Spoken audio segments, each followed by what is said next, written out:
fastest show in sports. Sophie Cunningham has become a real star in the WNBA. And she became a star because Caitlin Clark was getting jostled about on the court. Sophie stood up for her, took a couple of calls, and basically people are talking about what a really good player is. Well, she's a good player in the first place. But in the New York Times right now, you brought this article to my attention.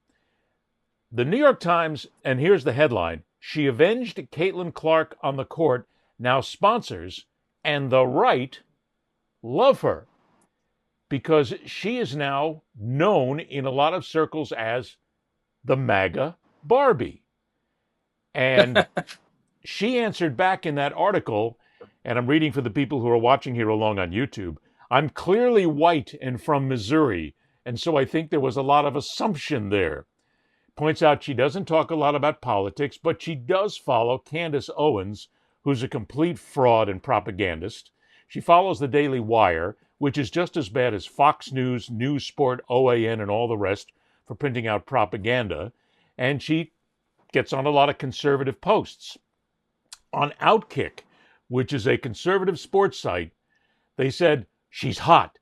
She posts A-plus Instagram content. She's good. She's edgy. She might be a big R Republican, which certainly doesn't hurt." Mike, they don't give a damn what she is as long as she looks good in tight clothing. That's all that really is.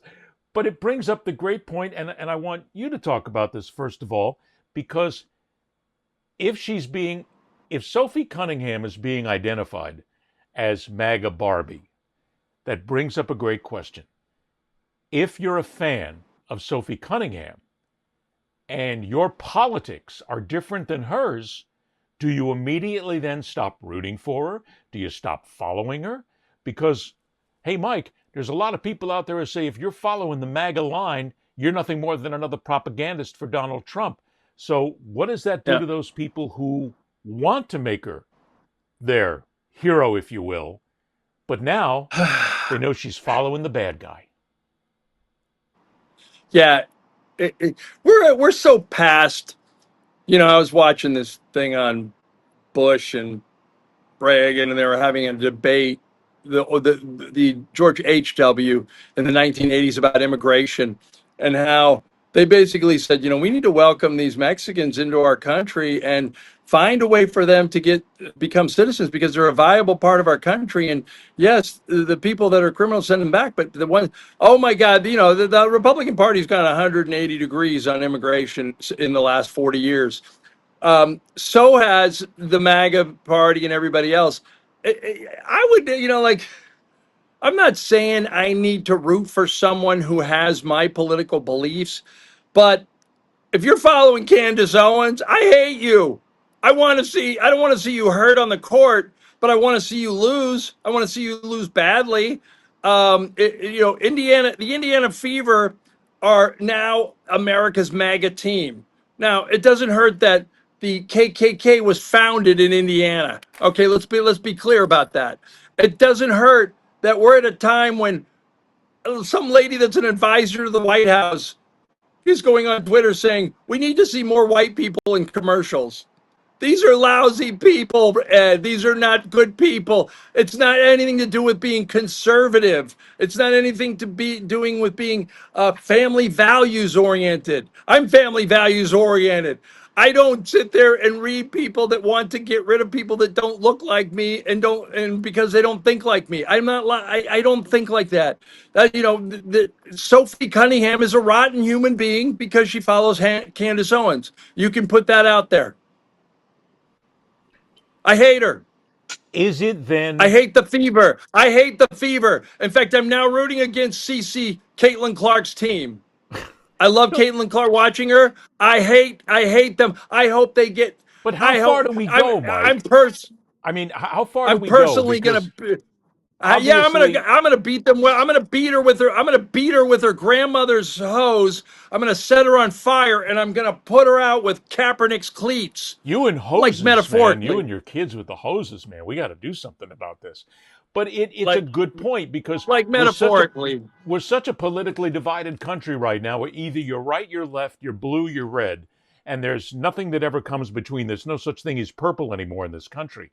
If you find someone who's a major sports star or an entertainer, let's say, and you know that they follow Donald Trump, they follow MAGA, they follow Candace Owens, they follow Newsmax, they follow Fox, they follow the Daily Wire, they follow Charlie Kirk, and all these other people who are out there, do you make an exception and go, well, No, gee, I no, really love you're the a way they world, play, but I don't Ed. like their politics? Or do you say, look, if you're doing these politics and if you're involved, you're showing me who you really are. And there's no way in hell I'm ever going to root for you again because Ed, you've shown me what's in your heart.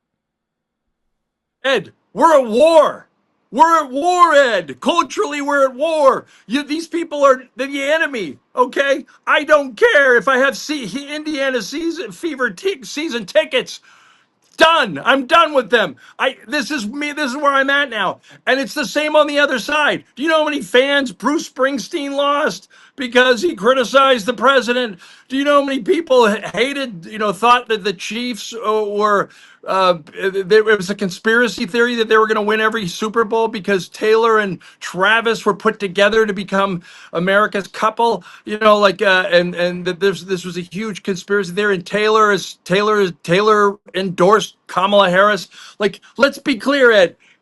People of those ilks lost a lot of followers and fans because they're on the other side of the culture war, the right side, Ed. We have to stake our claim. We have to put our flag up. Let's forget about being neutral. Is that right, though? I'm going to play devil's advocate here. No, it's not right. It's awful. It's not who I want to be. It's not who a lot of people want to be.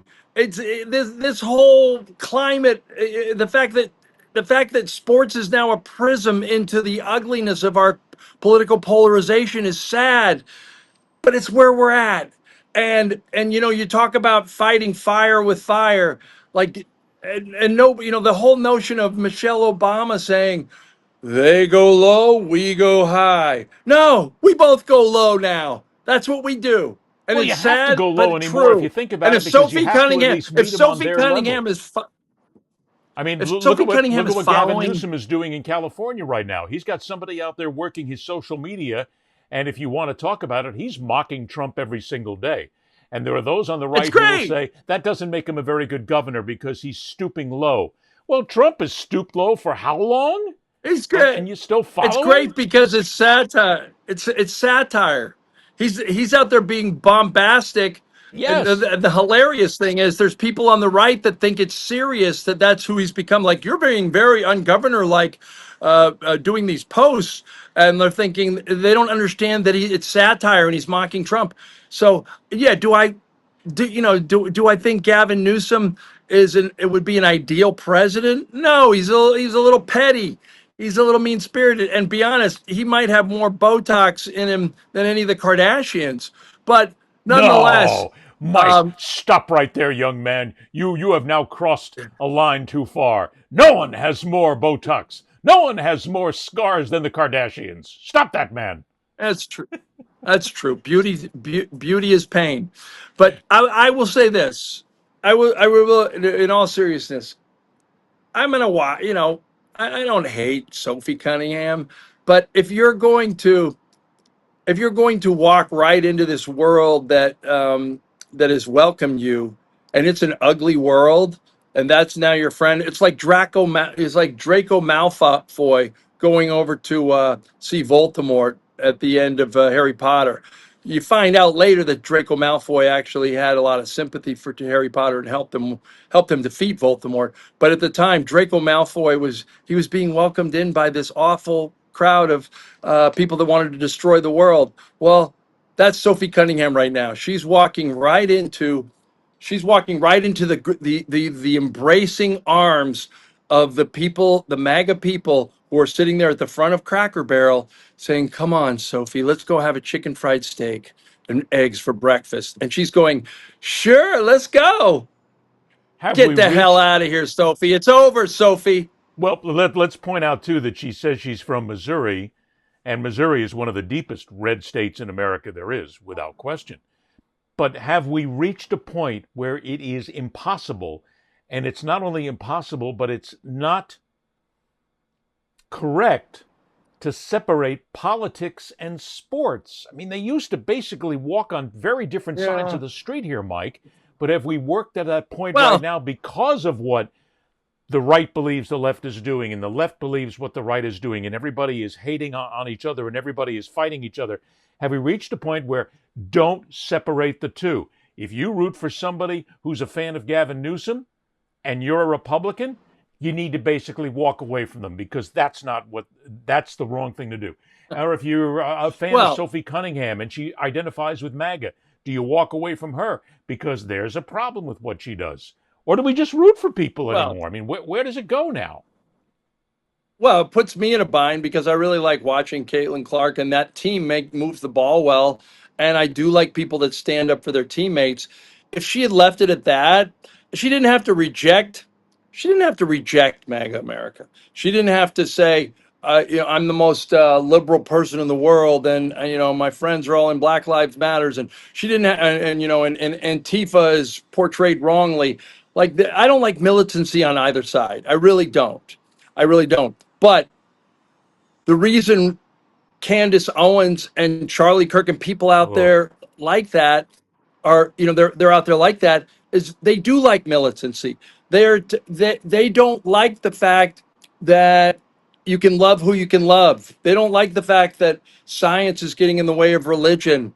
They don't like the fact that America has become a progressive, forward, enlightened country. They when they say, make America great again, they're not talking the 2000s, the 90s. They're talking 1950s, before Jim Crow laws. These are either covertly or overtly racist bigots. They don't like people they don't like people who happen to be gay. They don't like people who happen to be trans. The whole thing, it's hate the sinner, hate the sin, love the sinner. Well, I say, hate the bigotry, love the bigot. You guys are bigots. And if you're Sophie Cunningham, and you're going to, if your social media thread involves a woman who's put her main focus, Candace Owens' main focus right now, is calling the French president's wife a man, essentially, that transitioned into a woman, and she's being sued, and it'll probably, it won't even be the end of her career, because someone will bankroll her after this, after she's forced to pay all these libel fees. But the bottom line is, this is who she follows. So, look, I can only judge a book by what I see, and I'm not going to judge by its cover. The inside of Sophie Cunningham's book involves Candace Owens and these people, these right-wing influencers it's not even another side of this coin. It's just meanness. It's being a bad person. So guess what? Sophie Cunningham's a bad person to me. I get it, Ed. Let me finish. I get it. We're at a time when it doesn't matter who we follow, musically, entertainment-wise, teams. We're at a time where we have to decide, do we like the song so much that we still listen to it, even though we have major reservations about the singer? And guess what? I don't anymore. When I watched Leaving Neverland, I had defended Michael Jackson. I knew you were going to bring up Michael Jackson, and it's a perfect example. Go ahead. Yeah, and you know what? To this day, I still like the Jackson 5. I'll listen to Michael Jackson tunes up until Off the Wall, maybe Thriller. But after the first reports of him sexually abusing young men, and anybody that doesn't think Michael Jackson's a pedophile is either related to him, works for the family, or is in so much denial, or is brain dead. They just can't let the great Michael Jackson be thought of as someone who went after young boys, and he did. That's the truth. So all I got to say about that is, yeah, if I have enough reservations about the singer, I don't want to hear the song anymore. Well, let me bring this up, because there's always an argument when it comes down to sports and athletes about character. So many times when an athlete breaks a law, or when something happens, or when they do something despicable, or they make a mistake, we're always talking about the character of the athlete. We want our athletes to score points. We want them to be a great player. We want to root for them. But at the same time, there's a portion of us that want that player to have great character. We can go to the steroid issue in Major League Baseball, where we can say that, hey, Mark McGwire might be a really nice guy, but guess what? He was a steroid user. So that's part of his character. You can talk about, and how much did we talk about character when it came down to even Pete Rose and so many others? Pete Rose was the greatest player that baseball maybe ever fostered. But his character was suspect because he bet on the game. He broke the rules. It comes down again to the fact that here we are in 2025, and have we reached that point where we now have to say character is the biggest thing? And if that character doesn't mix, but I'm going to stop myself, Mike, because even when I say that, there are people going to react to this who are going to say, I don't give a shit about his political. I don't care what she roots for. As long as she scores 35 points a game, gets 17 rebounds, 8 assists, and my team wins, I'm going to be a happy guy. Because guess what? I'm getting all I'm supposed to be getting from it is sports. I don't care about character. Have we reached the point where we now have to care about character in our athletes? And if we're going to talk about character in our athletes, then we have to split politics. You've got to put it in there, and you've got to make a decision. If you're a Democrat, you can't stand with anybody who follows MAGA. If you're a MAGA Republican, you can't stand with anybody who follows the liberal Democrats. End of story, and you've got to divorce yourself from them. Mike, that's a battle which you and I can sit here and fight. We are never going to win that one, because you're still going to have people who will be out there saying that, well, if Tom Brady was still playing, hey, Tom played golf with the president. He really likes the president. Yeah, but guess what? He won my parlay on Sunday by helping him beat the New York Jets again. And just making an excuse. But that's what people will do, Mike. They don't give a shit about character, but we should. That's supposed to be part of an athlete's makeup. Well, that's, you just hit on something. You know, the Olympics have taken a lot of beatings over the years, but anybody who's covered Olympics front and center, and I've been fortunate to cover 7 of them for the New York Times and the Washington Post, is you really, for all the cliches that we talk about covering sports, and you really see them all, the Olympics. If you don't cry at the Olympics as a reporter once, you're not human. You see somebody that came from nowhere win some gold medal that you never heard of before, and they have their, there are disposable heroes. They come every 4 years. You get emotionally moved. There are things that the world comes together in Olympics like few other places, and it's literally a non-segregated place of worship for almost humanity as much as sports. And the guy who founded the modern Olympics, Pierre Coubertin, Baron Coubertin from France, when he founded the modern Olympics, he wrote this incredible treatise on the fact that sports not only begets muscles, sports, the English schoolboy version of the old sports thing, begets moral muscles. You become a better person when you do sports. And that was part of the whole notion of, why were sports invented? To put a halt to war. We had games so we didn't have to fight each other in real combat. We could fight each other on the field, and it could be this healthy form of competition. Well, guess what? They don't get moral muscles anymore. People wouldn't put syringes and pills into their bodies. They wouldn't do all these awful things off the field that some people do.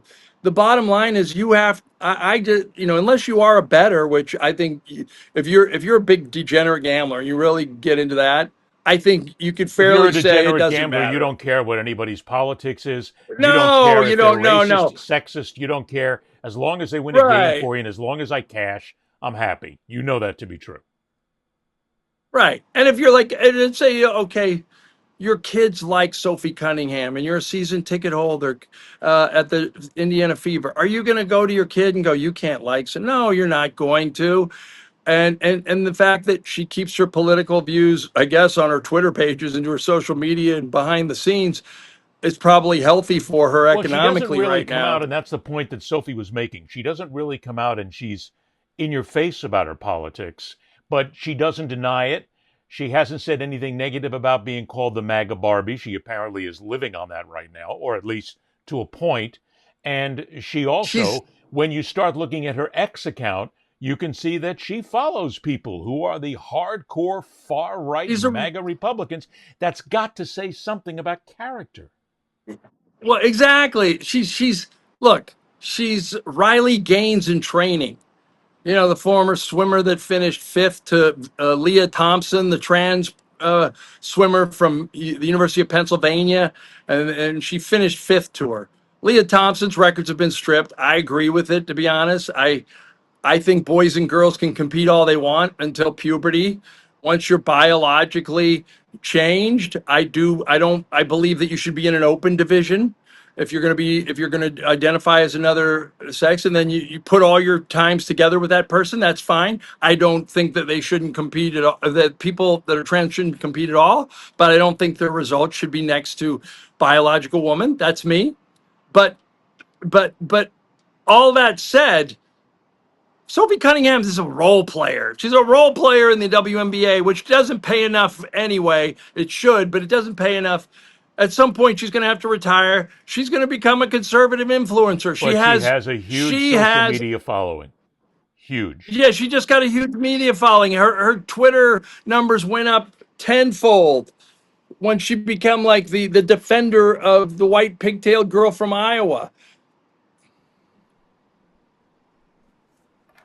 It still comes down to that question of character and whether or not wait, let me ask you that. Yeah. Let me ask you, can you put aside your personal beliefs in whether you like a person to root for your team? In other words, you're talking about political beliefs? Yeah. I mean, not like Deshaun Watson, where he's basically groped and sexually assaulted all his massage therapists that work with him. But I'm saying somebody that has strong political beliefs the other way. If they play for your team, say for instance the Florida Panthers, or a team that you really like watching, enjoy, can you just put that aside and say, you know what?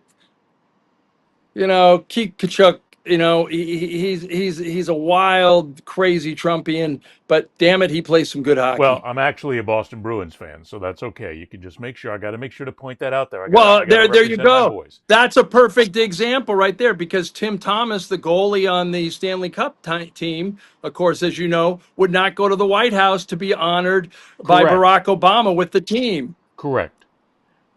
In 2010. I cannot, in all good conscience, I root for a team, but if a player takes a stance that is what I consider to be socially corrupt and socially immoral and supports a message of hate, I can't root for them without any question whatsoever. I can't do it because I know what's in their heart. I know who they are. I know what they stand for. And while at the same time, while I look at Sophie Cunningham, and she's a really good player, I'm not a big WNBA fan to begin with, but when I look at her now, I'm going to think twice. I'm going to say that in her heart and in her soul, she supports a level of racism in this country, a level of sexism in this country, a level of hate in this country. So go about your business, do what you want to do, but I wash my hands and walk away. I Amen. I'm with you. I'm with you. And I'm sure there are people on the other side that do the exact same thing. Some people I'm sure were passionate Warrior fans or passionate LeBron fans, and once they came out against President Trump or refused to participate in White House ceremonies honoring their teams after championships, I am positive that there are a lot of people who walked away from those people because of their stances, and that's fine. They're fine to do that. I'm with you. I can't. If I'm rooting for somebody who supports a thinking process that science is bad, who supports over 250,000 people being put out of work, who supports basically taking away the basic research of the CDC that helps to stop disease, who is getting involved in the process of destroying this country by turning our lands over to oil drillers if that's what you believe in, and if those are the people you follow, I don't follow you. I can't do it. For the record, I'm not a Democrat. I'm not a liberal. I'm an independent. I've been an independent since I was maybe 25. So I'll look for the good side, but it's not there. Not in that case. And you lose me immediately. That's all, folks.